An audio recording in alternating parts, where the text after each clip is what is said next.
Many thanks for staying with us. Now, to those who have been marginalized and traumatized, and those who feel like no one cares, social workers are the loving hearts that radiate unconditional acceptance, caring, and concern.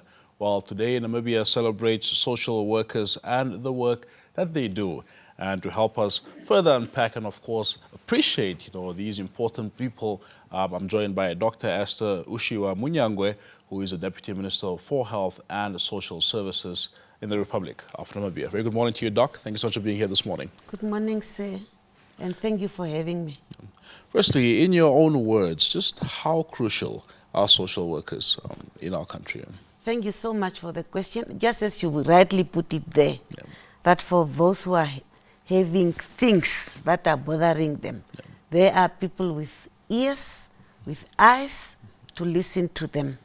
Because we say that it is so hard to carry an issue on your own, but when you share it with someone, it becomes light. And we are there to help people to carry their loads. Now, if I have to say what social work is and why it is important, in everybody's life, whether you are a doctor, a lawyer, there would be a time that you will face social challenges. Absolutely. Whether it is your kids giving you problems, you need to talk to someone. Now, as social workers, we function, in fact, we have three methods that we apply. The one is what we call at the micro level practice.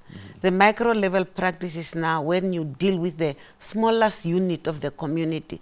That is an individual or the family system. So where people have issues, problems, and you help them to release and relieve them from those problems. So we are not solving problems for people. We help them to help themselves and to find solutions, because we believe in the inner strength of an individual and that they have potential that just needs someone to help them unlock that potential. Absolutely. Then we also function at what we call the meso level, that is group work. Now let's say, for example, from your caseload, you might have 10 or 8 people with a similar problem. So instead of seeing them individually, you put these people in a group, and while you are helping them, they also relate to the group and help one another, and they start realizing that I'm not the only one with this, so there are other people, and so they learn from one another as to, but when you face this, what do you do to cope? Very much. Then community work, that is now at the macro level. With the broader community, you can deal with children, with women, unemployed youth, and so on, to help them to come up with projects that can help them to become more self-reliant. But then, of course, we also do social work management, because you will find also social workers who are in managerial positions and not necessarily doing counseling. And then, of course, research is also very important for us, because we need to understand why things are happening in the community, why people are behaving the way they are behaving. So that is basically the importance of social work, and it's an old profession, One of the oldest. One of the oldest. And I believe we're all social workers. Way back in the days of Mary Richmond, and in those days, the social workers were called the friendly visitors, because they used to visit, the vulnerable groups in the community. So that is basically, in a nutshell, what I can say what social work is to improve the life of communities and individuals. Dr. Muinjangue, when you speak about, our capacity of social workers and social work in the country, how would you describe that? And how much priority are we really giving to social workers in this country? Sometimes a challenge also have a positive side. True. Because social workers have been there.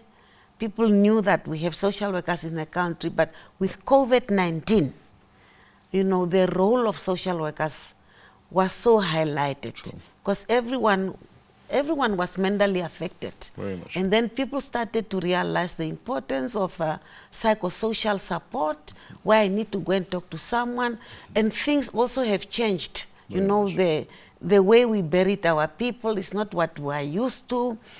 you know, the moment that someone has been admitted in a hospital, the contact with the family was totally lost. So the social workers came in and they served as the bridge between the health facility and the family members. And and even up to now, they continue providing bereavement counseling, because many people, families, children have lost their parents and they cannot cope. So they still need someone to help them, to take them through that grieving process. And this is what social workers are doing. So their role is really highlighted, but they still work under difficult circumstances.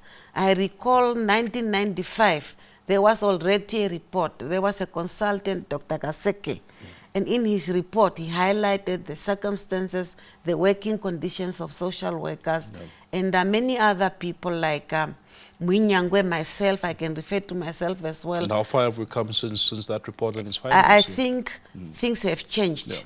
You know, things have changed. But transport is still an issue, because you know, sometimes they have to go out on a crisis situation, but because of transport, it hinders their work that they are doing. Very much. Dr. Muinjangue, I'm sure there's no secret that you are aware of, you know, the ratio between social workers and the population, and it's something that's been highlighted in the past, including by Poverty Eradication and Gender Minister Doreen Sioka. When we look at, you know, the number of social workers we have and the number of people they need to cater to, it's very concerning, number one. But what is the ministry doing in that regard to ensure that, of course, we do have sufficient social workers to cater to the needs of our communities here? Okay. I don't think it's only a responsibility of our ministry alone, because it's true what you are saying, that the ratio, you know, I recall 2017, according to the Namibia Health Professions Council, we had 600 plus registered social workers. Now that was 5 years ago. Now if the University of Namibia, which is at the moment the only institution that trains social workers, train between 40 and 50 students per year, that will give you roughly 200. So one can say maybe for now we might be 800, between 800, 900 registered social workers. It's very few. The World Health Organization says that it should be 2.5 for 1,000 people. 1,000 people. But you find that in a region where we have 14,000 population, you might find only one or two social workers. So it's a concern. And we really need to encourage our young people when they go to the university, because it's it's a passion that you should have. It's a calling. Not everyone can be a social worker, but we need to motivate and encourage young people also to go and study for social work, because you know, people go now for where they will get status and you know, good salaries and so on. No, social workers are not well paid, but they are there. So we really need to encourage more and more people to study social work. And then the fragmentation of social workers is also another concern, because we have so many public institutions that employ social workers. So there is no coordination. Everyone is in his or her own corner. But if you can have, for example, South Africa, they have one big ministry where all the social workers are employed, then they have different divisions. Now we are scattered: Ministry of Health and Social Services, Gender, all of the private practices, Ministry of Youth and private, you know, private organizations, faith-based organizations. So that is a concern, and really, because of this, their caseload is very high, and that is making them also prone for fatigue and burnout. And that's the other element I wanted to speak to. You know, how do we protect those who are tasked with protecting us and guiding us? You know, what mechanisms are in place to ensure the well-being of social workers here? Yes, we have what we call social work supervision.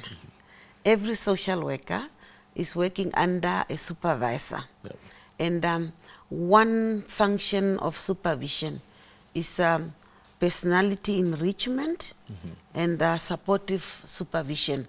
This is for the supervisor to make sure that my supervisee personal issues are also taken care of, and also to make sure that our social workers also practice self-care management. Sure. Because if we don't look after ourselves, we can easily burn out. It's not easy to deal with people. Very much. It's not easy to handle people's issues, because sometimes you take those issues also so personal and you become so emotionally involved. Even if the training is teaching you not to become emotional, you are also a human being, and at times they are really very, very much affected. So they also need to take good care of themselves, and of course during supervision sessions with their supervisors, a safe environment is created for them also to vent and debrief about what they are doing. Fantastic. As we observe and, of course, celebrate and honor social workers today, just what is your message, Dr. Muinjangue? My message to my fellow social workers is that we should be proud of what we are doing, and we should applaud ourselves, because what we are doing is very important. It's not always being seen because of the issue of confidentiality. We are dealing with people's inner personal issues, and it's behind a closed door. So not everyone is really seeing. So, but I want to tell them that people do appreciate, and like last Friday, the 16th, the Emmanuel Church has made it their task every year. They invite all the social workers to appreciate them, and so we get massage, they treat us and so on, and we really, I also want to make use of this opportunity to thank and appreciate the Emmanuel Church for what they are doing to the social workers. So yeah, that is what I can say. Thank you so much, Dr. Muinjangue. Do you miss the profession? Yes, I do, but of course, it's a Ministry of Health and Social Services. Yes. So I'm still, although I'm not really providing psychosocial support and counseling, I'm still involved. Yeah. Very much so. Yeah. Just before I let you go, Dr. Muinjangue, obviously, just as you rightfully put it there, you are the Ministry of Health and Social Services, and priority being health, you know, but you can see efforts towards, you know, uplifting the social services element within your name as well. Just how intentional is the ministry about this here? How intentional is the ministry about the social aspect, you know, of our society, taking care of the social aspect of our society? It is, but of course, the focus is more on health, you know, and and I think that is also my role now, and my position in the ministry is also helping to bring out the social welfare aspect of the ministry, because the focus is more on health, and many people when they meet me, they think, are you a medical doctor? No, I'm not a medical doctor. I'm a social worker. So that social welfare part, it's now really coming out, and I do appreciate that I am in the ministry to help the social workers also to highlight the role that social workers are playing in the ministry. Very much indeed.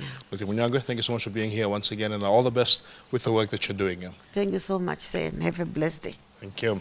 There you have it, Dr. Utjiua Muinjangue, who's the Deputy Minister of Health and Social Services, talking to us this morning about the important role of social workers, as Namibia, of course, today celebrates and honors the important role that social workers plays in our country, admitting there that the ratio between social workers and the population is, of course, something of concern, but the ministry is hopeful, the ministry is intentional about making sure that, you know, our very social fiber, the very social fabric of our country is taken care of. To stay with us.